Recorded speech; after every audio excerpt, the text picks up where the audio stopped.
नमस्कार।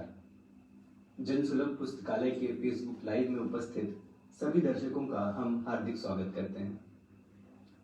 भारतीय मनीषा की उज्जवल साहित्यिक परंपरा के महत्वपूर्ण कथाकार निर्मल वर्मा जी की स्मृति को समर्पित इस स्मृति महाश्रृंखला के अंतर्गत आज 25 अक्टूबर यानी निर्मल जी की पुण्यतिथि के अवसर पर उनकी कहानी जिंदगी यहाँ और वहाँ का पाठ हम प्रस्तुत कर रहे हैं। कलाकार हैं हेमंत देवलेकर और श्वेता केतकर। प्रस्तुति विहान ड्रामा वर्क्स। लीजिए प्रस्तुत है जिंदगी यहाँ और वहाँ।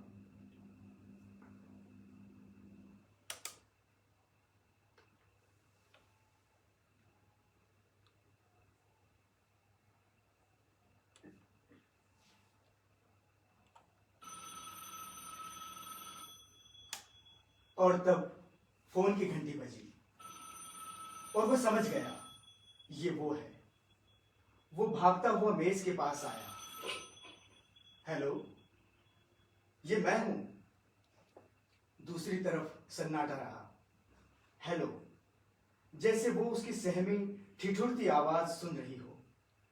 हेलो हेलो, थूक निकलते हुए उसने कहा, कौन है? आप कौन हैं? उसने फोन के ऊपर देखा। खाली दीवार, जनवरी का महीना, एक खिड़की जिसका पर्दा उठ गया था। मैं 10 तक गिनती गिनूंगा, उसने सोचा। इस बीच कुछ नहीं बोलूंगा। वो फोन बंद कर देगी और खतरा टल जाएगा। हुआ भी यही। दूसरी तरफ सन्नाटा हो गया और वो गिनने लगा। 1 2 3। फैटी, फैटी तुम सुन रहे हो? तुम बोलते क्यों नहीं? ये तुम क्या बुड़बुड़ा रहे हो? मैं सुन भी नहीं सकती। मैं गिनती गिन रहा था। खिसियानी सी आवाज में उसने कहा। क्या कहा? गिनती? धीरे से हंसी, एक छोटी सी हताश हंसी जो फोन के भीतर एक घबराई चिड़िया सी घूम रही थी। सुनो, आज मैं तुम्हारे घर नहीं आ सकूंगी। मैं लाइब्रेरी में रहूंगी। क्या तुम वहां आ सकते हो? मन में आया कह दे, इरा, आज नहीं, आज मुझे काम है। काम? वो उसकी आवाज को पकड़ लेगी, मरोड़ कर उसका झूठ निचोड़ देगी। घर में अकेले रहना कोई काम है? वो विश्वास नहीं करेगी। वो सोचेगी मैं फिर उसे सता रहा हूं। कितना विचित्र है, जब तुम उनसे कहो कि तुम अकेले रहना चाहते हो तो ये जानते हुए भी कि तुम अकेले घर में रहते हो, वे कभी तुम्हारा विश्वास नहीं करते। अगर तुम खाली हो तो खाली कैसे रह सकते हो? कोई फायदा नहीं। उसने फोन को दोनों हाथों से पकड़ लिया, जैसे ये उसका छोटा सा सिर हो। कंधों पर गिरते बाल, माथे पर काली बिंदी, दो फपकती सी आंखें। नहीं नहीं, मुझे कोई काम नहीं, मैं आऊंगा। मुझे कनॉट प्लेस में एक काम भी है, उसे निपटाकर सीधा चला आऊंगा। क्या कहा? जरा ऊंचा बोलो, मैं कुछ भी नहीं सुन सकता। मैं दिन भर लाइब्रेरी में रहूंगी। आवाज सहसा बहुत धीमी पड़ गई, जैसे घूमती चिड़िया बहुत थक गई हो, निढाल सी पसर गई हो। तुम किसी भी समय आ सकते हो। मुझे एक क्षण वो झिझकी। मुझे तुमसे कुछ काम है। मुझे वो। क्या तुम अभी वहां हो? पता नहीं वो क्या सोचती होगी। वो पूछती नहीं थी, वो देखती भी नहीं थी, वो बीच का रास्ता निकाल लेती थी, देखने और पूछने के बीच, जिसे वे जानना कहते थे। किंतु कभी कभी वो भूल जाती। वो सोचती वो उसके साथ है। अचानक लाल बत्ती जल जाती और वो ठिठक जाती। पीछे मुड़कर देखती तो वो कहीं दिखाई न देता। बाद में जब वो उससे मिलती तो पूछने का साहस भी न कर पाती कि वो वहां गया था। वो दूसरे दिन फोन करती और वो घर में होता। उसका घर में रहना ये पक्की बात थी, एक ठोस चीज। इसमें कोई शक नहीं कि वो फोन करेगी और वो घर में होगा। वो हमेशा कनॉट प्लेस के गलियारे में एक पब्लिक बूथ से फोन करती थी। वो डायल घुमाती थी और घंटी बजने लगती थी। वो बूथ के शीशे के बाहर देखने लगती। अगस्त का भीगा प्रकाश, कनॉट प्लेस के पेड़, लॉन पर बैठे हुए लोग। वो सीढ़ियां उतर रहा होगा। इतना बड़ा अकेला घर, खाली कमरे, फोन की घंटी जैसे किसी उजाड़ जर्जरित गिरजे के बीच प्रार्थना कर रही हो, पत्थरों को छूकर वापस लौट आती हो। बारिश के दिन में बूथ के शीशे पर बूंदकियां छिटक जाती। धुंधले से बादल छतों पर घूमते रहते। दिल्ली एक टिमटिमाता सा दिया दिखाई देता, धुंध पर तिरता हुआ। हेलो हेलो, ये मैं हूं। और तुम? मैं यहां हूं, यहां अपने कमरे में। यहां जून की शामें बुरी नहीं होती। आकाश से राख झरती है और सूरज एक उपेक्षित कोने में सुलगता रहता। वो लाइब्रेरी के एक कोने में बैठी रहती और वो अपने छत वाले कमरे में। अब कोई फोन नहीं आएगा। वो निश्चिंत होकर बैठ जाता, कमरे में अंधेरा कर लेता, पंखे की हवा में समूची पीड़ा को पसीने के साथ बहा देता। अब कोई नहीं आएगा। वो चली गई है। उसने उसे जाते देखा है। वो महीनों को उल्टा गिनने लगता है और जनवरी पर आकर रुक जाता है, हमेशा एक ही महीने पर, जैसे बैगाटेल की गोली चारों तरफ टकराकर बार बार एक ही सुराख में घुस जाती हो। वे सर्दियों के दिन थे और वो बाहर अंधेरे में खड़ा था। उसके कमरे की बत्ती जल रही थी। वो ठिठुर रहा था। वो नींद नहीं है, वो एक दूसरा समय है, नींद की ही तरह छाहदार। वो झाड़ियों के पीछे खड़ा है, उसके कमरे को देख रहा है। वही नींबू की झाड़ी और एक छोटा सा लॉन, खाली और उजाड़। वहां अब कोई नहीं रहता। विश्वास नहीं होता, मैं वही आदमी हूं जो 4 महीने पहले था। उसके घर के बाहर अंधेरे में खड़ा था। फैटी, तुम वही हो। सच, तुम वही हो और बिल्कुल नहीं बदले। मैं वही हूं जो 35 साल पहले इस दुनिया में आया था। यदि वे जीवित होते तो एकदम उसे पहचान जाते। यदि तुम बरसों बाद घर लौटकर आओ तो वे एकदम पहचान लेते हैं, पर वे ये नहीं जानते तुम कहां से लौट कर आए हो। वे कभी सोच भी नहीं सकते कि इतनी यातना सहकर उन्होंने जिसे जन्म दिया है वो बड़ा होकर इतनी यातना बर्दाश्त कर सकता है। इसीलिए वे चले जाते हैं, अपने बच्चों से पहले ही उठ जाते हैं, खत्म हो जाते हैं, मर जाते हैं। और बच्चे, उन्हें कोई जल्दी नहीं, एक खाली मकान और अंतहीन समय। मैं उनमें हूं, मैं बचा रह गया हूं, मुझे कोई जल्दी नहीं। शुरू में ऐसा नहीं था। वो हमेशा जल्दी में रहता था। वो जब अकेला दिखाई देता तो भी लगता जैसे कोई उसके साथ है, एक कुत्ते की तरह उसके पीछे घिसटता जा रहा है। वो कभी अचानक बीच सड़क पर खड़ा हो जाता, जैसे जैसे उसने किसी को देख लिया हो। पेड़ के नीचे कोई अद्भुत सा कीड़ा, धूप में नहाती कोई तितली, या कोई ट्यून पियानो से बाहर आती हुई, जिसे सुनकर वो बंगले की दीवार से सट जाता, मुस्कुराने लगता।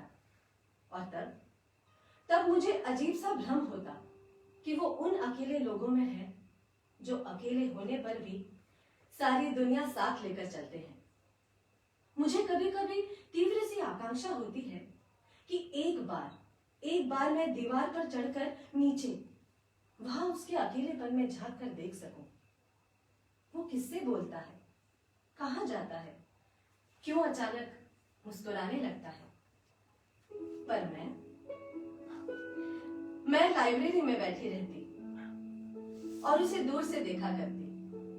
जब कभी मैं लिखते लिखते थक जाती तो डेस्क पर अपना माथा टिका देती, अपनी थीसिस के बारे में भूल जाती और उन दिनों के बारे में सोचने लगती जब मैं शहर घूमा करती थी।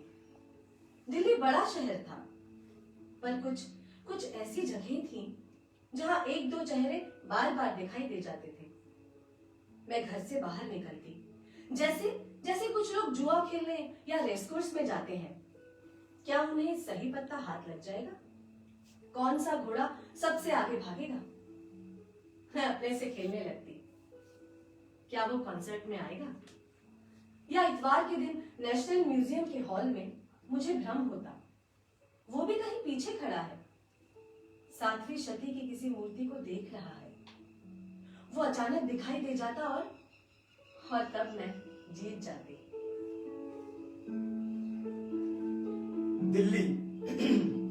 दिल्ली अजीब शहर है, एक चलती फिरती दुनिया जिसके सदस्य एक दूसरे को नहीं जानते, फिर भी हमेशा एक दूसरे से मिलते हैं। अंधेरे हॉल में एक साथ ताली बजाते हैं, पर एक दूसरे को जानते नहीं, छूते नहीं। तमाशा खत्म होते ही अपने अपने कोनों में खो जाते हैं। फिर गर्मियां आईं और लोग बाहर जाने लगे। नैनीताल, मसूरी, शिमला, उन मौसमी परिंदों की तरह जो सीजन बदलने पर अपने घोंसलों को छोड़कर उड़ जाते हैं। दिल्ली की सड़कों पर अब भी भीड़ दिखाई देती, किंतु वे लोग जिन्हें हम जानते थे अब कहीं दिखाई नहीं देते थे। एक दिन विचित्र घटना हुई। मैं लाइब्रेरी में बैठी थी, पिछली सीट पर, जहां रोशनदान की रोशनी सीधे डेस्क पर पड़ती थी। एक गौरैया रोशनदान के शीशे पर तिनके जमा कर रही थी और उसकी छाया सीधे मेरे नोट्स पर गिर रही थी। मुझे ये डिटेल बहुत अच्छी तरह याद है, क्योंकि अचानक मुझे लगा कि किसी ने आकर उस गौरैया को बीच में काट दिया हो और उसे अपनी ऊंट में छिपा लिया हो। मैंने सिर उठाया तो वो दिखाई दिया। ये पहला मौका था जब मैंने उसे पहली बार इतनी पास से देखा था। वो निश्चल खड़ा रहा, जैसे वो गलत रास्ते पर है और वापस मुड़ना चाहता है। क्या मैं आपको डिस्टर्ब कर रहा हूं? मैंने सिर हिलाया और जल्दी से कागज समेट लिए, जैसे मैं उन्हें उसकी आंखों से बचा रही हूं। पर उसकी आंखें तो मुझ पर थीं और उनमें एक दूर का दिलासा था। मैं मुस्कुराने लगी। क्या कुछ काम है? कुछ नहीं, अगर आप इससे सहमत हैं तो साइन कर दीजिए। क्या इससे कोई फायदा होगा? मैंने कुछ चढ़ाते हुए कहा, ताकि वो बाहर निकल सके, सामने आ सके। होगा क्यों नहीं, फायदा नहीं, लेकिन अगर हम उनका ध्यान अन्याय की तरफ खींच सके तो। कोई और कहता तो मैं हंसने लगती, लेकिन वो लाइब्रेरी के अंधेरे आधे कोने में चुप खड़ा था। बाहर जून की तपती घुटती शाम थी। ऐसी घड़ी में न्याय अन्याय की बात मुझे हिमालय की चोटी सी जान पड़ी, ठंडी और सफेद और पवित्र, पहुंच के परे। मैंने जल्दी से कागज उठाया और दूसरे नामों के नीचे अपना नाम लिखने लगी। और तब मुझे एक अद्भुत सा विचार आया अपना नाम लिखते हुए, कि मैं उससे फिर मिलूंगी किसी और दिन, क्योंकि मेरा नाम ठीक एक दूसरे नाम के नीचे था, जिसे यातना कहते हैं। पर यह दूर की बात थी और उस दिन मैंने उसे नहीं जाना था।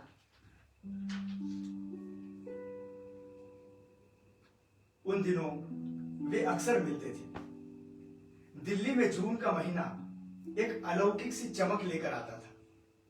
बीच में बहुत सी सड़कें आती और वो उनसे बचकर कनॉट प्लेस के गलियारे में चला जाता। ठंडे अंधेरे गलियारे में चलने लगता। दो गलियारों के बीच सड़कें आती और उन्हें पार करते हुए वो उसका हाथ पकड़ लेती। तब तक पकड़े रहती जब तक वे दोबारा अंधेरे कॉरिडोर में नहीं चले जाते। पहली बार उन्होंने एक दूसरे को इसी तरह छुआ था, डर में, रास्ते पर, सड़क पार करते हुए। ये ठीक नहीं था। ये एक तरह का अपशगुन था, जो छाया की तरह आखिर तक मंडराता रहता है।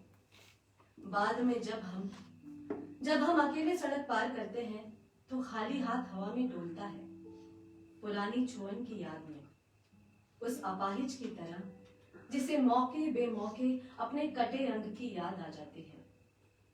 ये एक छोटी सी मृत्यु है।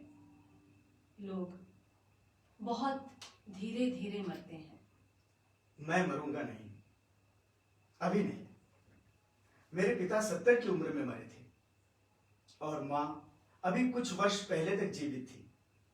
हमारे परिवार में लोग काफी लंबी उम्र तक दुनिया को भोगते हैं। मरने के बाद भी वे जाते नहीं, वे यहां हैं। वे हस्तक्षेप नहीं करते, बोलते नहीं, किंतु जब मैं कोई चीज खो देता हूं, दुख सहता हूं, तो वे अचानक अंधेरे कोने से बाहर निकल आते हैं। अपनी झोली में मेरे खोने और दुख को संभाल लेते हैं। वे मेरे जीने में नहीं, पर मरने में जरूर साझा करने को तैयार रहते हैं। जैसे मेरे कानों में फुसफुसाकर कहते हों, डरो नहीं, तुम बेशक हमें भुला दो, हम तुम्हें भुला नहीं सकते। वो अंधेरे कॉरिडोर से बाहर निकल आया और उसकी आंखें चकाचौंध हो गईं। एक क्षण के लिए उसे कुछ दिखाई नहीं दिया। फिर धीरे से किसी ने उसका हाथ पकड़ा और कहा, do you need cheap air ticket to Nepal? Nepal? उसने आंखें खोली और हंसने लगा। वो बहुत महीने पीछे मुड़ गया जब वे साथ चल रहे होते। वे तुम्हें विदेशी समझते हैं। मुझे देखकर नहीं। जब तुम मेरे साथ नहीं होती तो न मुझसे कोई डॉलर मांगता है, न कोई नेपाल का टिकट बेचता है। मुझे देखकर वो हैरान हो जाती, शायद बहाना करती या सचमुच हैरान हो जाती। अपने सिर का स्कार्फ उतारकर बालों को समेट लेती। वो काफी ऊंचे कद की लड़की थी। ऐनक के पीछे आंखें डरी हुई उत्सुकता में भरी रहती। कंधे पर थैला लटकता रहता और उसमें एक नीली फाइल, लंबे फुलस्केप कागज और लाइब्रेरी की किताबें ठूसी रहती। ईश्वर ही जानता है उस थैले में क्या भरा रहता था। तुमने ले क्यों नहीं लिया? उसने हंसी में आंखें ऊपर उठाई। इतने सस्ते में नेपाल घूम सकते हो? सुनो, हम अगली गर्मियों में जा सकते हैं, उसने खुशी की रौ में कहा। अगली गर्मियों में? उसके स्वर में हल्का सा विस्मय था। वे थीसिस के आखिरी दिन थे और वो न सर्दियों के बारे में सोचती थी न गर्मियों के। लाइब्रेरी से घर और घर से लाइब्रेरी, ये कितनी छोटी दुनिया थी और कितनी बड़ी। इनके बीच नेपाल एक स्वप्न सा जान पड़ता था। पर उस क्षण कनॉट प्लेस के अंधेरे कॉरिडोर में चलते हुए उसे अजीब सा सुख हुआ कि वो जा सकती है, इस दुनिया से बाहर निकल सकती है। सुख? क्या कोई ऐसी चीज है जिस पर उंगली रखकर कहा जा सके ये तृप्ति है?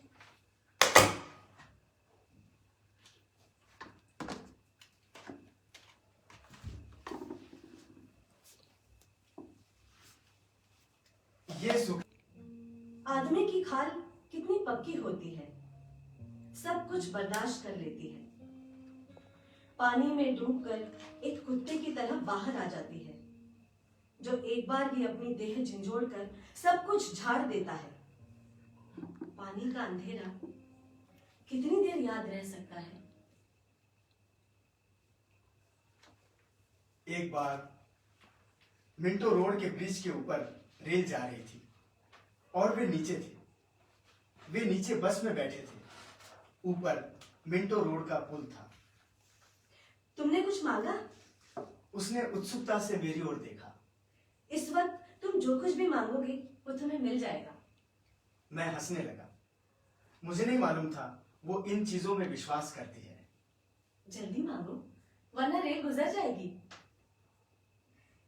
बोलो, तुमने क्या मांगा था? उस शाम मिंटो रोड ब्रिज के नीचे जब ऊपर रेल गुजर रही थी, उन दोनों ने एक ही इच्छा मांगी थी, एक दूसरे से अलग होने की। वे जितना ज्यादा एक दूसरे को चाहते थे, उतना ही एक दूसरे से छुटकारा पाने के लिए तड़पते थे। जैसे चाहना कोई पाप हो, कोई बुरा स्वप्न। और तब हरी बत्ती हुई और वो सड़क पार करने लगा और करजन रोड के पीले धूल में सने पेड़ों के नीचे चला आया। उनके नीचे चलते हुए उसे अचानक याद आया कि जीसस ने कहा था, जिसके पास है उसे और भी दिया जाएगा, और जिसके पास कुछ नहीं है उससे वो भी ले लिया जाएगा जो कुछ उसके पास है। पता नहीं इन सब का क्या मतलब था। मैं अभी जाऊंगा और उससे यही पूछूंगा, और तब मेरे भीतर एक बहुत धुंधली तस्वीर खिंच आती है। वो लाइब्रेरी के एक कोने में बैठी होगी, अपनी रिसर्च की कॉपियों में डूबी हुई। वो सोच रही होगी, अब मैं नहीं आऊंगा। वो दोबारा फोन करेगी और घर में कोई नहीं होगा। घर के सूने कमरों में फोन की घंटी बेमतलब चीखती रहेगी, क्योंकि मैं यहां हूं, करजन रोड के पेड़ों के नीचे। ऊपर तोतों का झुंड शाम की धूप में मिंटो ब्रिज की तरफ जा रहा है, बाइबल का सिर्फ एक वाक्य दोहराता हुआ, जिसके पास है और जिसके पास नहीं है।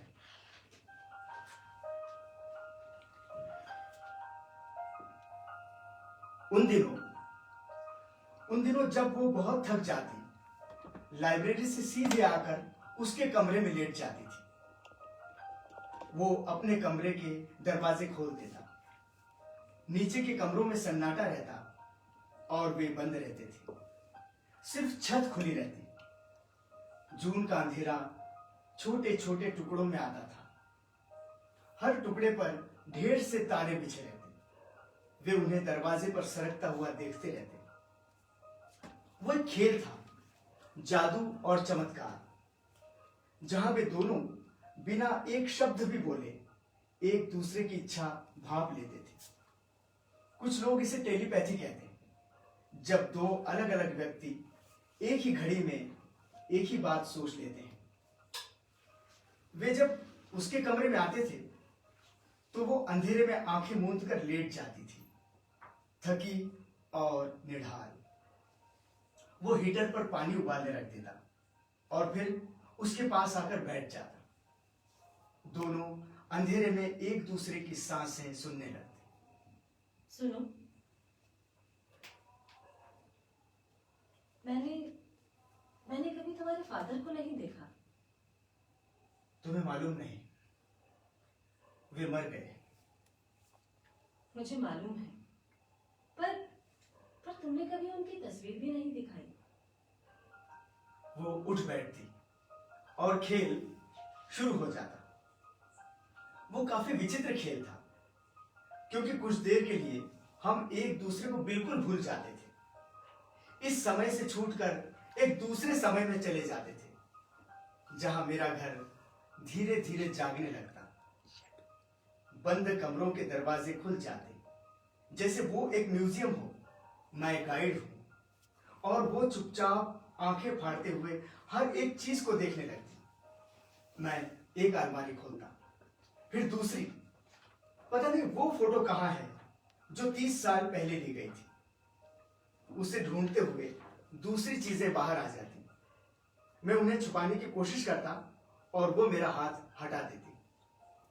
मुझे याद है, वो मां की नथ बहुत ध्यान से देखा करती थी।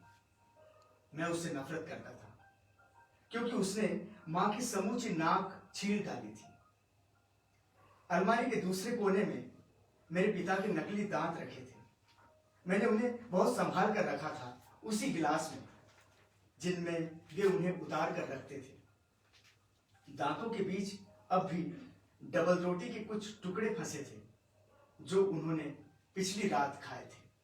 मरने से एक रात पहले वो मेरे पीछे खड़ी थी। उसका हाथ मेरे कंधे पर था, जैसे वो मुझे बचाने की कोशिश कर रही हो, पर मैं बचाव के बाहर था। मैं बरसों से उस घर में अकेला रहा था। मैं उसके कोने कोने को जानता था। मुझे किसी बचाव की जरूरत नहीं थी। ये पलंग देखती हो, वो बिस्तर, वे यहां लेटते थे। मैं ऊपर सोता था, वहां बरसाती में, जहां तुम आती हो। मैं उसके पीछे चलती गई। वो एक लंबा हॉल था। कोने में एक टिपाई रखी थी, पीछे कपड़ों की वार्डरोब। उसने खिड़की खोली और तब अचानक रोशनी का सैलाब भीतर चला आया, जैसे बरसों से बाहर जमा हो, भीतर आने की प्रतीक्षा में। रोशनी बिस्तर पर आ रही थी। एक उठा हुआ तकिया, 2 कंबल, बीच में एक गड्ढा, जैसे कोई वहां लेटा था, बस अभी अभी बाहर गया था। ये उनका बिस्तर था। मैंने उसकी ओर देखा और तब मेरा दिल जोर से धड़कने लगा। मुझे लगा जैसे मैंने किसी प्रेत को देखा है, कोने में खड़ा हुआ, मुस्कुराता हुआ। तब मुझे अचानक याद आया, वो सड़क पर चलता हुआ इसी तरह मुस्कुराता था, अपने आप, अकेले में, जैसे उसने किसी अदृश्य चीज को देखा है। भीतर की दुनिया से बाहर आते हुए वो ठिठक जाता था। वो खुद अपने से बोलने लगता था, फैटी। हाँ, वे यही बने थे। मैं उनकी तिपाई पर दवा रख देता था, पेशाब की बोतल साफ कर देता था। मैं उनके सिरहाने की खिड़की खोल देता था। तुम जानती हो, दिल्ली में अगस्त की रातें कितनी साफ होती हैं। सोने से पहले वे आकाश गंगा को देखते थे। उन्हें कभी नींद की गोलियों की जरूरत नहीं महसूस हुई।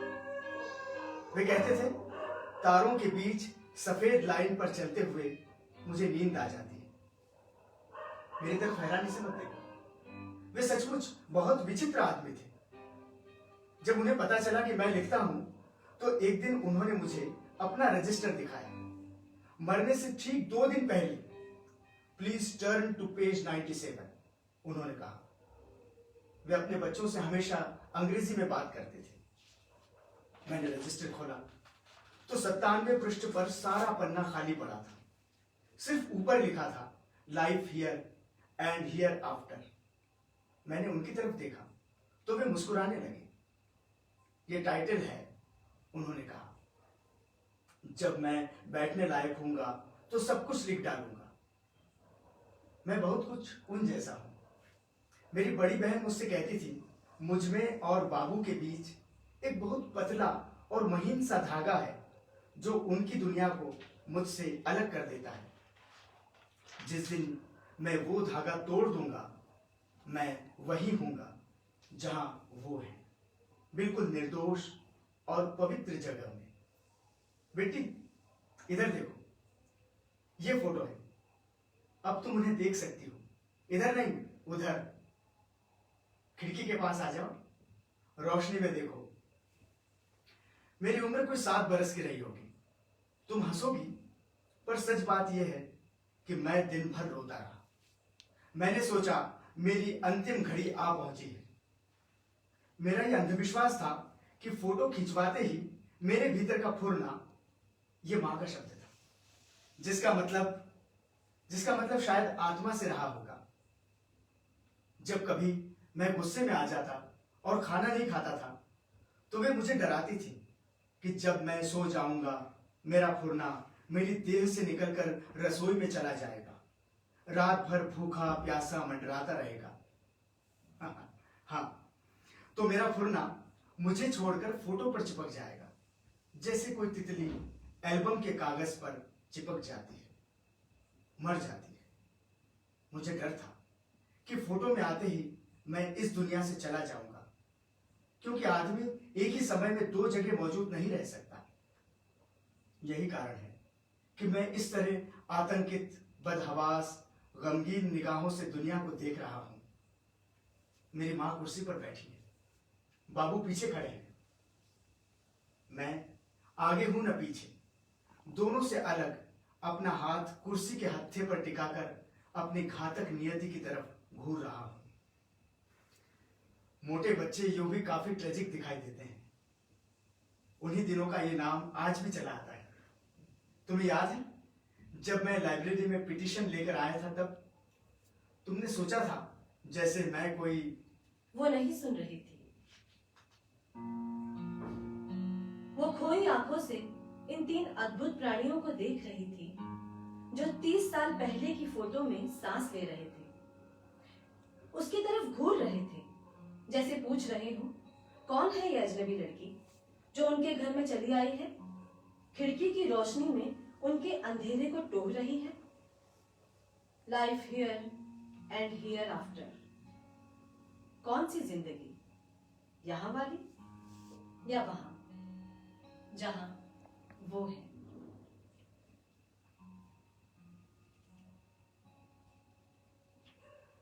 जब मैं बत्ती जलाने के लिए उठने लगा, तो उसने मेरा हाथ पकड़कर बिठा दिया। उसे कमरे में धीरे धीरे अंधेरा आना अच्छा लगता था। जून की पीली तलछट जो बिस्तर पर बिखर जाती और मैं उसके घुटने पर सिर टिकाकर लेट जाता, सोचने लगता, पता नहीं वो बाबू और मां के बारे में क्या सोच रही होगी। जब तुम किसी लड़की को बहुत चाहते हो, तब भीतर की पट्टियां खुल जाती हैं और तुम्हें डर लगा रहता है कि कहीं उसके मुंह से हंसी या हिकारत का शब्द न निकल पड़े। एक उम्र के बाद तुम उन्हें, यानी माँ बाप को एक खुले जख्म की तरह भीतर लेकर चलते हो। अगर वे जीवित हों तो कोई बात नहीं, वे अपने को स्वयं बचा सकते हैं। पर अगर वे नहीं हैं, तब कोई भी हथेली पर उनकी राख फूंक मारकर उड़ा सकता है। सुनो, उसने धीरे से कहा, और तब उसका स्वर सुनकर मेरा दिल धड़कने लगा। मैं उसके स्वर को पहचानता था। जब उसे बहुत कड़वी, बहुत घातक बात कहनी होती थी, उसका स्वर अचानक बहुत कोमल हो जाता था। फैटी, मुझे नहीं मालूम था तुम इतने बदल जाओगे। कैसे? फोटो में तुम बिल्कुल निर्दोष दिखाई देते हो। उसने यही शब्द कहा था, निर्दोष, जिसे सुनकर मुझे लगा जैसे मैं गंदगी में डूबा हूं। 30 साल से जमा होते पाप, झूठ और धोखा मैं हंसने लगा। हीरा, ये फोटो 30 साल पहले की है। मैं तब 7 बरस का था। मुझे मालूम है। तुम्हें कुछ भी नहीं मालूम। मेरी देह गुस्से और पसीने से थरथरा रही थी। उसने मेरा सिर अपने घुटनों से हटा दिया, अलग कर दिया, जैसे मुझे कोई छूत की बीमारी हो। इच्छा हुई कि उठकर कमरे की बत्ती जला दूं, एक बार उसकी आंखों से दोबारा अपने को देखूं।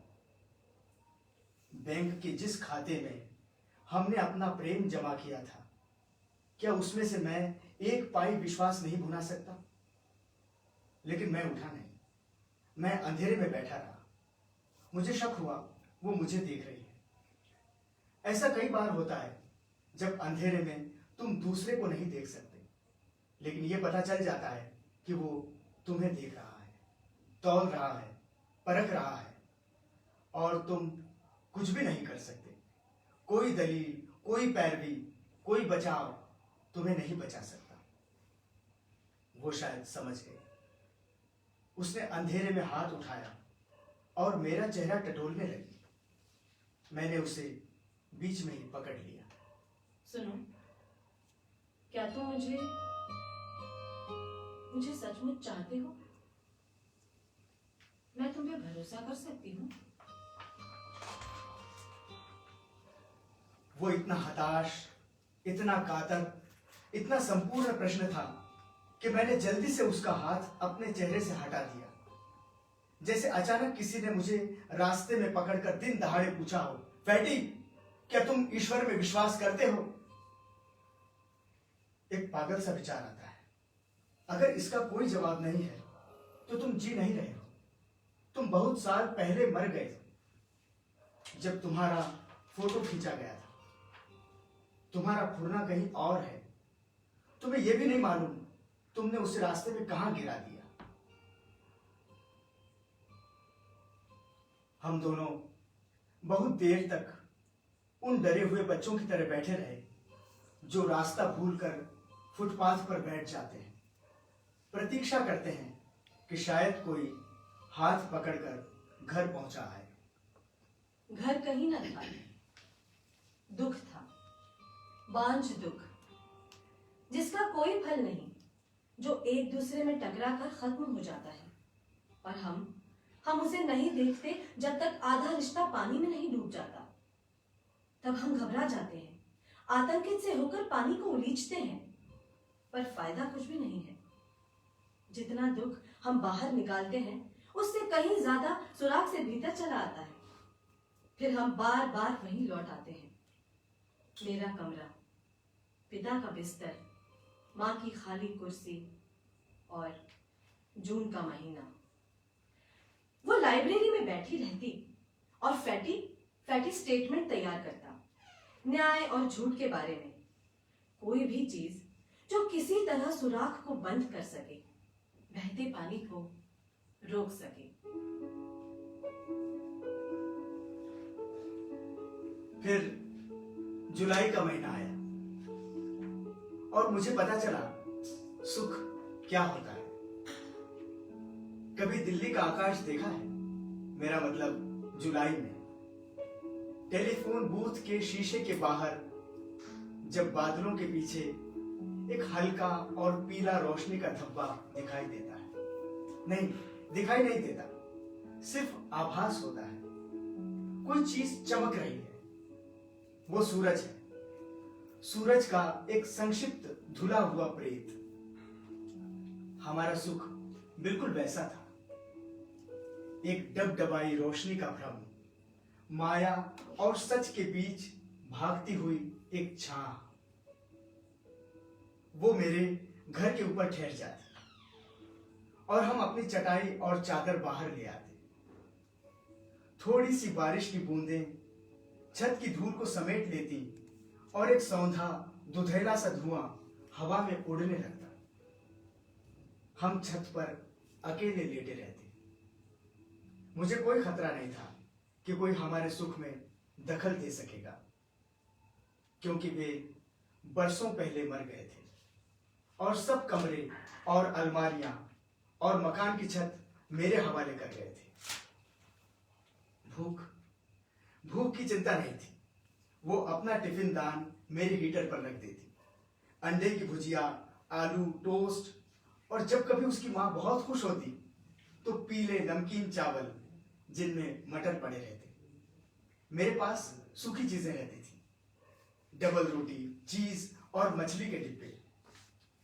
कभी कभी मैं उसे हैरान कर देता जब मैं उसे जबरदस्ती बाहर छत पर बिठा देता, आंखों पर रुमाल बांध देता ताकि वो भीतर न देख सके, और चीज का ऑमलेट बनाकर उसके सामने रख देता।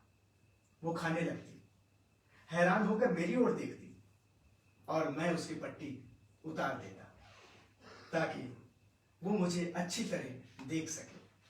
किसने सिखलाया तुमको? किसी ने नहीं। जब मैं बाहर था तो खुद बनाया करता था। तुम खुद बनाते हो? हाँ, क्यों? मुझे नहीं मालूम था इतनी मामूली सी बात उसे छू डालेगी। मैं कुछ भी नहीं बना सकती, उसने कहा, और अपना सिर मेरे कंधे के नीचे टिका दिया। उसका सिर मेरे गले के नीचे था और मैं उसकी सिर्फ प्रोफाइल देख सकता था। आधा माथा, पलकों के बाल और खुले हुए होंठ, जैसे बच्चे कुछ सोचते हुए मुंह खोल देते हैं। तुम सोचते हो अगर मैं बाहर जाऊं तो अपने पर रह सकती हूँ? बाहर कहाँ? कहीं भी, विदेश नहीं, लेकिन अपने घर से बाहर। क्या करोगी? मैंने धीरे से उसका सिर उठाया, उसकी आंखों को देखा जो मेरे चेहरे पर टिकी थी। क्या अपना घर छोड़ दोगी? सहसा सहसा उसकी देह सिकुड़ गई। ये भयानक क्षण होता जब वो अपने में सिकुड़ जाती और मुझे कुछ भी पता नहीं चलता कि वो क्या सोच रही है। जैसे उसकी देह मुझसे सटी हो पर वो स्वयं मुझे छोड़कर चली गई हो। इरा, इरा, मैं उसे हिलाने लगता और वो लौट आती। हैरानी से चारों तरफ देखती, मानो तय नहीं कर पा रही हो कि वो कहाँ है, अपने घर में या मेरे कमरे की छत पर। वो कमरे के भीतर जाती पर बत्ती नहीं जलाती। कमरे में एक महीन रेत सा उजाला रेंगता रहता। जुलाई की रोशनी जो तारों से टपकती हुई भीतर तक चली आती। अब लगता है वो जो जुलाई की एक शाम देखा था वो गलत है, धोखा। क्योंकि जब हम पीछे मुड़कर देखते हैं तो सब शामें एक स्मृति पर टंग जाती है और हमें भ्रम होता है कि वो जुलाई की एक शाम हुआ था, जबकि उसमें अगस्त और सितंबर और अक्टूबर की सब घड़ियां शामिल होती हैं।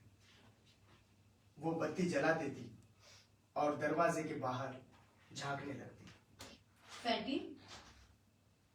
मैं चुप रहता और छत के अंधेरे कोने में खड़ा रहता। फैटी? वो दोबारा बुलाती और कोई उत्तर न पाकर बाहर आ जाती। इधर उधर देखती और फिर पानी की टंकी के सामने आ खड़ी होती। नल की टूटी खोल देती और अपने कुर्ते की बाहों को मोड़कर मुंह धोने लगती। मैं देखता कैसे पानी उसके चेहरे पर बहता हुआ उसकी नाक की टिप पर एक बूंद की चमक में थिर हो जाता है, जैसे वो कोई अटका हुआ आंसू हो। दुख में कोई डर नहीं होता, किंतु जिसे हम सुख कहते हैं वो हमेशा डरों से घिरा आता है।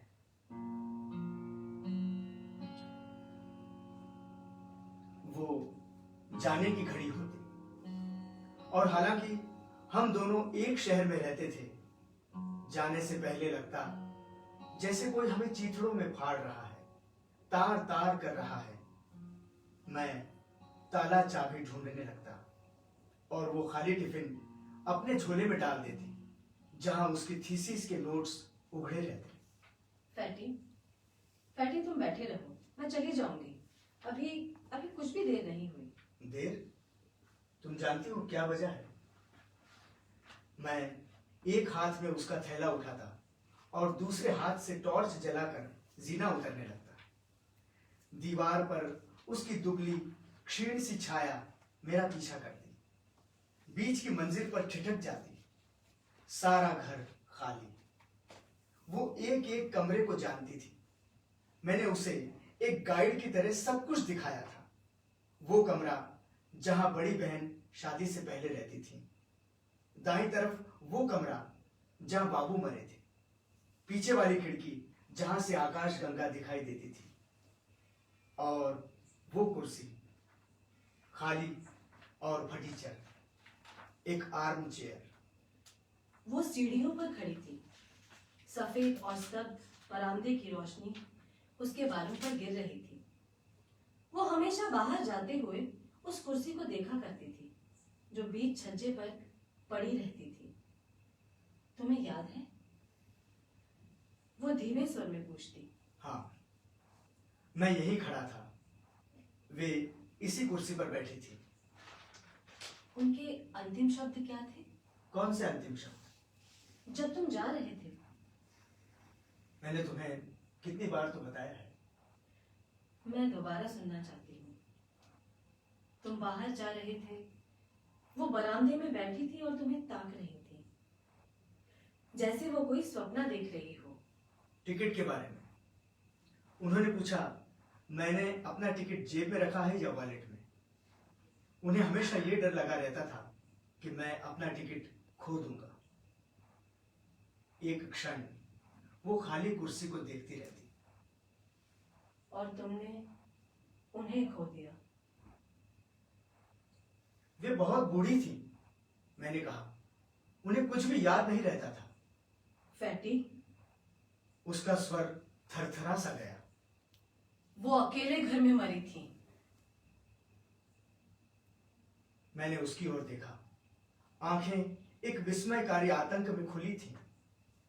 कहीं एक आईना है, लंबे पेड़ों से घिरी विक्टोरिया स्ट्रीट, और बीच में एक छोटा सा पार्क, खेलते हुए बच्चे और ऊपर घूमते हुए बादल, लंदन का पीला आलोक। बेंच पर मैं बैठा हूं, हाथ में एक केबल लिए, एक लाल कागज का टुकड़ा जिस पर 5 काले शब्द बाहर झांक रहे हैं, mother died without any pain.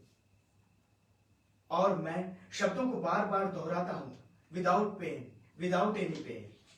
उस तिब्बती भिक्षु की तरह जो प्रार्थना का पहिया घुमाता हुआ एक ऐसे दाने पर पहुंच जाता है जहां कोई सत्य है, कोई ईश्वर, कोई शून्यतम सूनापन, एक विस्मय लोक, वंडरलैंड, जिसके भीतर एलिस ने झांका होगा, देखा होगा कोई दरवाजा दूसरी दुनिया को जाता है। अकेले में? हाँ, अकेले में। लेकिन बिना किसी कष्ट के, विदाउट एनी पेन। उन्हें आखिरी वक्त कोई दुख नहीं था हीरा। उनके आखिरी दिन अकेले में बीते, पर सुख में बीते। और तब मुझे लगा वो रो रही है, थर थर कांप रही है। मैं उसे छूने के लिए आगे बढ़ता और वो मुझे ठेल देती। दीवार से सटकर त्रस्त निगाहों से मुझे देखने लगती, अजीब नफरत में। नफरत भी साधारण नहीं, बल्कि ऐसी जिसमें ठंडा पथरीला तिरस्कार छिपा रहता। तुम यहाँ क्या कर रहे हो फैटी? वो धीरे से कहती, तुम ये घर बेच क्यों नहीं देते? ये तुम्हारे पिता का घर है और तुम इससे जौक की तरह चिपके हो।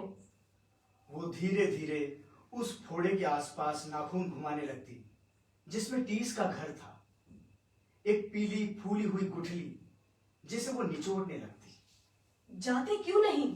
इसलिए कि तुम यहाँ सुरक्षित हो? आंसुओं के बीच वो हंसने लगती, पुचकारने लगती। Oh fatty, dear fatty, dear dear fatty. अब वो सीधा उसकी सुई तले होता, एक अधमरा जीव जिसका धड़ कुचल जाता है, किंतु पूंछ दीवार पर अपने को पटकती रहती है। उसकी पीड़ा दुबक कर किसी कोने में भाग जाती है। अलमारी में रखे बाबू के दांत, मां की नथ, वो उनके पीछे छुप जाता। पोएट्री की किताबें, स्टेटमेंट, रिकॉर्ड, अपने को बचाने के लिए उसने कितनी सारी चीजें जमा कर रखी थी, किंतु वो उसे लकड़ी से बाहर निकालती, जैसे हम छिपकली किसी छछूंदर को अंधेरे सुरक्षित कोनों से बाहर निकालते हैं, दुनिया के क्रूर उजाले में, दीवार के एक कोने से दूसरे कोने में भागते हुए, तिलमिलाते हुए, हाफते हुए। वो बाहर आ गई, बाहर जहां जुलाई का अंधेरा दिल्ली की छतों पर अटका था। वो स्कूटर लेती और उसके घर से दूर भागने लगती।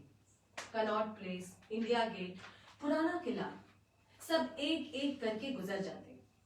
ऊपर सिर्फ बादल होते और छितरे हुए तारे, जो जुलाई की रातों में धुले हुए बटनों से चमकते थे। न कोई पुल, न रेलगाड़ी, जिसके नीचे मैं कोई इच्छा मांग सकती। उसने चाबी बाहर निकाली, गेट का ताला खोला और भीतर चली आई। छोटा सा लॉन, नींबू के पेड़ और ईंटों की दीवार, ये उसका घर था। वो कुछ देर अंधेरे में खड़ी रही। खिड़कियां खुली थी। पापा टेलीविजन देख रहे होंगे, माँ कपड़ों पर इस्त्री कर रही होंगी। वे जान लेते थे वो आ गई है, पर उसके कमरे में आने का साहस नहीं बटोर पाते थे। वो रसोई में जाकर टिफिन दान रखती, मुंह धोती और भागकर अपने कमरे में आ जाती। जल्दी से कोई रिकॉर्ड लगाती और बिना कपड़े बदले बिस्तर पर पसर जाती। बीच में समय बीतने लगता। अगस्त के खुले दिन और सितंबर का उदास आलोक, झाड़ियां और घास और पेड़ अपना रंग बदलने लगते। वो अपनी थकी आंखों को तकिए पर भींच लेती। वो हॉल कमरे में आती, बिल्कुल दबे कदमों से। ऊपर पापा और माँ सो रहे होते। वो बत्ती भी नहीं जलाती। उसे फोन के सब नंबर मालूम थे और अंधेरे में वो डायल घुमाती और दूसरी तरफ घंटी सुनाई देती। वो सो रहा होगा। खाली घर के सन्नाटे में फोन की आवाज चीख रही होगी। Hello, hello. फैटी का स्वर उसे चौंका देता। वो सुन्न सी खड़ी रहती। Hello, hello, hello. और तब सन्नाटा हो जाता। वो रिसीवर रख देता और वो फोन पर धीरे से कहती, फैटी, फैटी, ये मैं हूं। मैं सिर्फ तुम्हारी आवाज सुनना चाहती थी। वो नवंबर का महीना था और उसकी आवाज को दिल्ली की हवा पकड़ लेती और सड़क पर उड़ने लगती। चलते हुए लोग क्षण भर के लिए ठिठक जाते। कौन है ये फैटी? वे सोचने लगे। किंतु शहर की हवा में इतने नाम, इतनी सांसें, इतने आंसू तिरते रहते कि ये अनुमान लगाना असंभव हो जाता कि किसका नाम किसने पुकारा है। और वे सिर हिलाकर आगे बढ़ जाते, भूल जाते, भीड़ में खो जाते। लेकिन वो कभी नहीं भूल पाते। ये मेरा भेद है, मेरा सबसे बड़ा भेद, रहस्य। फैटी, फैटी, मुझे देखो और तब तुम्हें पता चलेगा कि तुम सबसे पाखंडी, झूठी, हिपोक्रेट, दुनिया की सबसे बड़ी हिपोक्रेट लड़की को देख रहे हो। तुम हंस रहे हो, लेकिन ठहरो, मैं तुम्हें कुछ दिखाना चाहती हूँ। ये मेरी पोटली है। हंसो नहीं, खोलो, खोलकर देखो। नहीं, ये थीसिस के नोट्स नहीं, इन्हें अलग रहने दो। ये पोइट्री की पतली पेंगुइन किताबें नहीं, पैसोवा, अन्ना अखवातोवा, नेरुदा नहीं, ये नहीं, ये कागज, ये नोट्स, ये सोनेट्स नहीं। फिर क्या? सुनो, तुम्हारे घर से जब मैं अपने घर लौटती हूँ तो बहुत देर तक नीचे लॉन में खड़ी रहती हूँ। अंधेरे में ऊपर देखती हूँ। पीली ईंटों की दीवार, हरी खिड़कियां, खिड़कियों पर झूलती लताएं, पूरा एक बंगला, एक मकान। जानते हो, वो इसे मेरे लिए छोड़ जाएंगे। मैं खुली आंखों से इन खिड़कियों, हवा में फरफराते पर्दों को देखती हूँ। वे अब डाइनिंग रूम में बैठे होंगे। वे तब तक खाली प्लेटों के आगे बैठे रहेंगे जब तक मैं नहीं आ जाती। मेरे बारे में सोचते हैं। एक दिन जब वे नहीं रहेंगे, मैं उनकी वसीयत से बाहर आऊंगी, एक सांप की तरह जो समूची जायदाद, घर, कोठी, गहने, जेवर पर फन फैलाता है और उन्हें अपने भीतर डस लेता है। एक कीड़ा जो जिंदगी भर उनके खून से चिपका रहता है और उनके मरने पर कोनों में जाकर उनकी हड्डियों को कुतरता है जब तक वे बिल्कुल साफ नहीं हो जाती, जिन पर खून और मांस का निशान भी नहीं दिखाई देता। इन पर बैठकर एक दिन मैं उन लोगों में मिल जाऊंगी जो हर जगह है। तुमने देखा नहीं, नैनीताल और मसूरी की सड़कों पर घोड़ों पर दौड़ते हुए, दोपहर के समय अपनी ऊबी आंखों से समय कुतरते हुए। वे अलग अलग वेशों में आते हैं। दिल्ली की सड़कों पर गरीबों की चर्चा करते हुए। वे वल्गर नहीं हैं, वे बोल रहे हैं, लिख रहे हैं, पेंट कर रहे हैं। मैं उनमें हूं, मैं अलग नहीं हूं। वे कितनी साफ, कितनी निर्दोष, कितनी चमकदार हड्डियों पर बैठे हैं। फैटी मैं उनमें हूं, उनसे अलग नहीं हूं। मैं सब देखती हूं, बाग के उजले नीले अंधेरे में, और मैं भागने लगती हूँ। फैटी मैं चीखती हूँ, मैं भागते हुए गेट के पास आती हूँ, पर गेट का ताला बंद है और तुम बाहर सड़क पर हो, अपने घर लौट रहे हो। मैं अंधेरे में तुम्हें देखती हूँ और तब मुझे वो दोपहर याद आती है जब तुम लाइब्रेरी में आए थे। तुम एक स्टेटमेंट लाए थे। मैं तुम्हें अक्सर दिल्ली की सड़कों पर देखा करती थी, पेड़ों के नीचे, घास के स्क्वायर में, कंसर्ट में, जिसमें यहूदी मेनुहिन पहली बार हिंदुस्तान आए थे। मैं तुम्हें देखा करती थी और सोचती थी, नहीं, सोचती कुछ भी नहीं थी, हैरान सी होती थी कैसे कुछ लोग दूसरों की मुक्ति के लिए घूमते हैं। वे असाधारण लोग होते होंगे, Paramhansa, Mother Teresa, Martin Luther King. वो अपना हाथ कंधे पर रखते होंगे और सब कुछ बदल जाता होगा।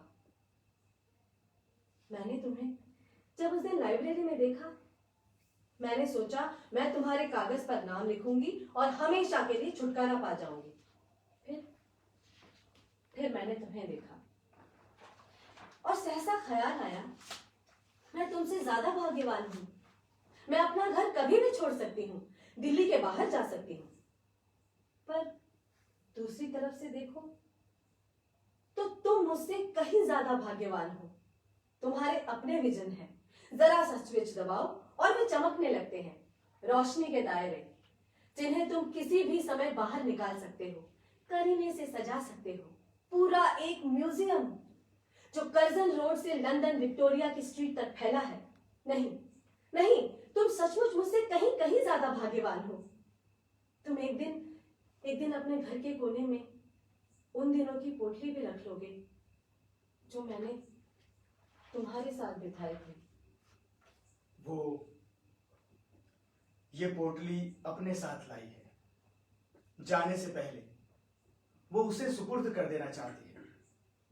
इसमें मार्च के पत्ते जमा हैं और जुलाई की रातें, गुलमोहर के फूल जो मई के शुरू में कनॉट प्लेस में दहकते थे, और किताबों की दुकानें और टेलीफोन बूथ, मिंटो रोड का ब्रिज जिसके नीचे उन्होंने एक दोपहर एक दूसरे से मुक्ति पाने की प्रार्थना की थी। क्या कोई ऐसी पीड़ा है जो इस शहर के कोने से उखड़कर बाहर नहीं आती? वो लाइब्रेरी से बाहर आई और दरवाजे पर फैटी दिखाई दिया। वो जल्दी से उसके पास आया और उसका मन बैठने लगा। तुम कब आए? उसने बहुत क्षीण स्वर में पूछा। मैं कब से खड़ा हूं, तुम लिख रही थी, मैं तुम्हें बाहर से देख रहा था। मैं तुम्हें लिख रही थी। वो धीरे से हंसने लगा। मुझे लिख रही थी? दिखाओ। अभी नहीं। उसने अपना सिर उसकी छाती में दुबका लिया। उससे उसको बहुत शांति मिलती थी, जैसे दिन भर की थकी मांदी चिड़िया अपने घोंसले में दुबक जाती हो। क्या लिख रही थी? उसने उसके बालों पर अपना मुंह रख दिया। एक भेद, उसने कहा, एक रहस्य, एक मिस्ट्री। तुमने इसीलिए मुझे बुलाया था? उसने उसका चेहरा ऊपर उठाया और तब वो हतप्रभ सा हो गया। उसकी आंखें चमक रही थी, जैसे वो रोकर उठी हो, बुखार में हो, नींद में चल रही हो। ईरा, उसके मुंह पर अपना हाथ रख दिया। चलो, वे हमें देख रहे हैं।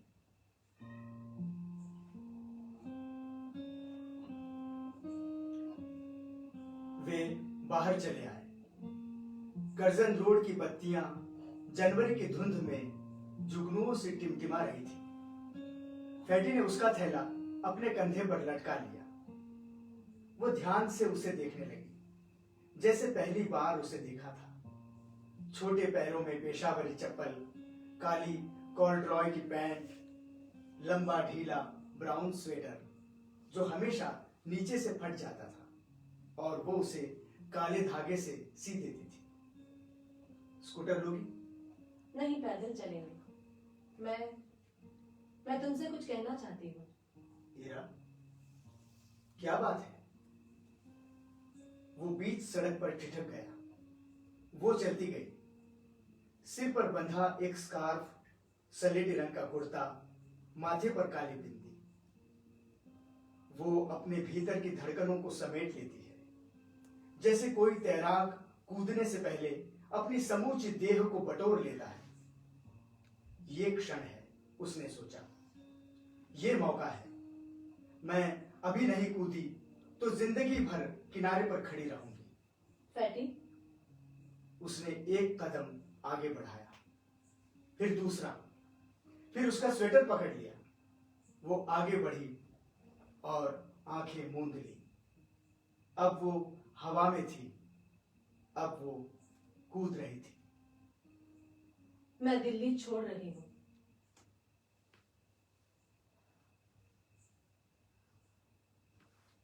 वो शांत थी।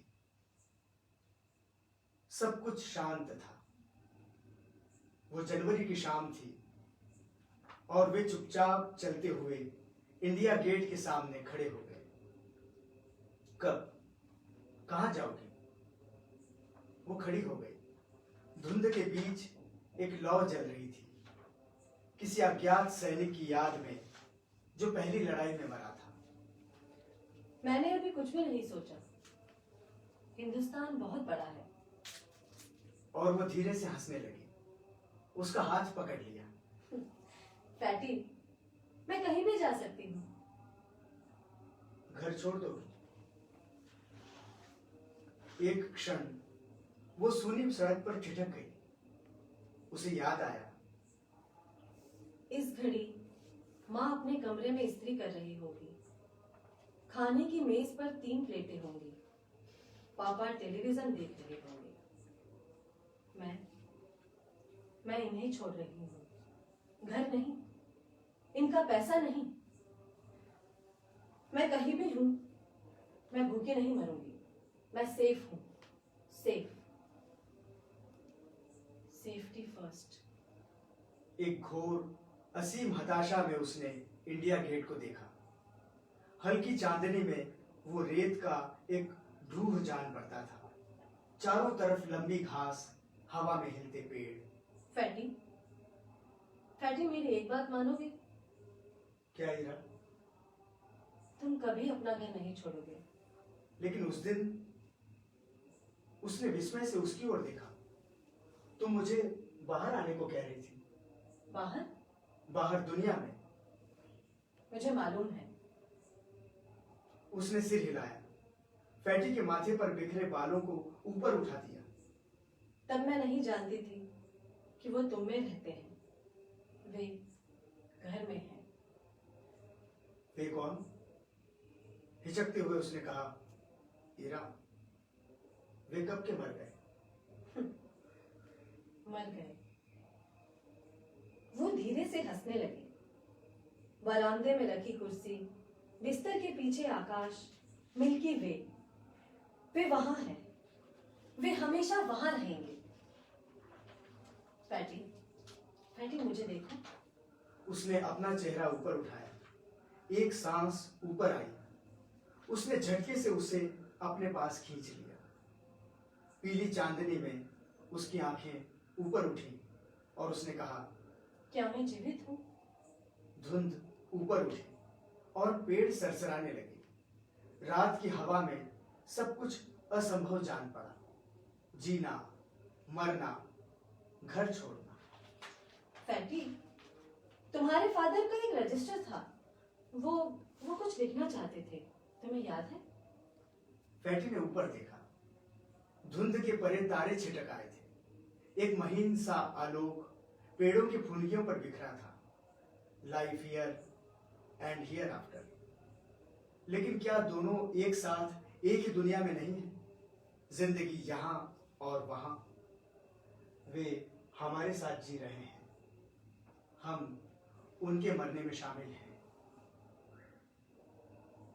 वे उसके घर के सामने खड़े थे। फाटक खुला था। दोनों तरफ यूकेलिप्टस के पेड़, बीच में बजरी की सड़क, एक नींबू की झाड़ी। फैटी, तुम्हें याद है? क्या बेटी, क्या याद है? देखा, इरा फाटक का पल्ला पकड़कर कहीं भीतर अंधेरे में झांक रही है। एक बार और कहो। क्या? जो अभी कहा था। बेटी, हम पिछली जनवरी में मिले थे। मैंने तुम्हें फोन किया था। तुम गिनती गिन रहे थे। पूरे 12 महीने।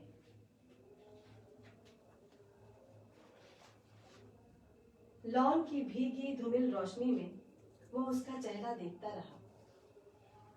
आज तुम क्या लिख रही थी लाइब्रेरी में? उसने फैटी के दोनों हाथों को अपने गालों में थमा लिया, जैसे माचिस की लौ को बचाने के लिए हम उसे हाथ से ढक लेते हैं और वो हवा में कांपती रहती है, बुझने और जलने के बीच हिचकिचाती हुई। एक स्टेटमेंट, एक प्रार्थना पत्र। फैटी, मैं अपने को लिख रही थी। फिर मुझे अचानक पता चला कि जब कोई पाप का कन्फेशन करता है तो अपने लिए नहीं, ईश्वर के लिए भी होता है। और मुझे लगा तुम उसमें शामिल हो। जैसे एक बरस पहले जिस स्टेटमेंट पर मैंने अपना नाम लिखा था, जानते हो मेरे नाम के ऊपर किसका नाम था? किसका बेटी? यातना का। जब तुम बाहर जाने लगे तो मैंने सोचा मैं तुमसे फिर मिलूंगी। अंधेरे में चाबियों की खनखनाहट हुई और वे दोनों अलग हो गए। लालटेन की रोशनी में चौकीदार का चेहरा दिखाई दिया। बीबी जी, गेट बंद करना होगा, उसने कहा और स्नेहपूर्ण नजर से फैटी को देखा। वो इन दोनों को अरसे से देखता आया है। फैटी ने उसका थैला कंधों से उतारा, थैला जिसमें हमेशा थीसिस की फाइलें, किताबें और सबसे नीचे कटोरदान दबा रहता था। तुम आओगे? उसने चौकीदार से अपनी आवाज छिपाते हुए कहा। मैं तुम्हें देखूंगी। गेट बंद हुआ तो भी वो वहीं खड़ा रहा। बजरी की सड़क पर उसकी चप्पलों की चरबराहट सुनता रहा। फिर वो भागने लगा। बंगले के अहाते के बाहर एक छोटी लेन थी, वहां से उसका कमरा दिखाई देता था। टेरेस पर एक रोशनी का द्वीप। घर लौटने से पहले वो हमेशा उसे देखा करता था।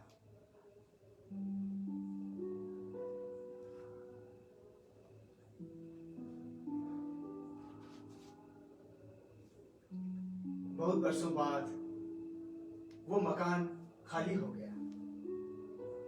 अब वहां कोई और लोग रहते हैं, किंतु फैटी जब भी वहां से निकलता, एक क्षण के लिए अंधेरी लेन पर खड़ा हो जाता, जैसे मुद्दत पहले खड़ा हो जाता था। वही हवा में झूमते यूकेलिप्टस के पेड़, नींबू की झाड़ी, लॉन के ऊपर उसका कमरा। वो प्रतीक्षा करता। अब वो आई होगी, कमरे की बत्ती जलाई होगी, कोई रिकॉर्ड लगाकर बिस्तर पर लेट गई होगी। एक अलौकिक सी आवाज ईंटों की दीवार से कांच के टुकड़ों पर फिसलती हुई, छिलती हुई उसके पास आती थी, उससे लिपट जाती थी, धीरे से फुसफुसाती थी। फैटी, मैं यहाँ हूँ, यहाँ, मैं यहाँ हूँ। फैटी, मैं यहाँ हूँ, यहाँ, मैं यहाँ हूँ फैटी।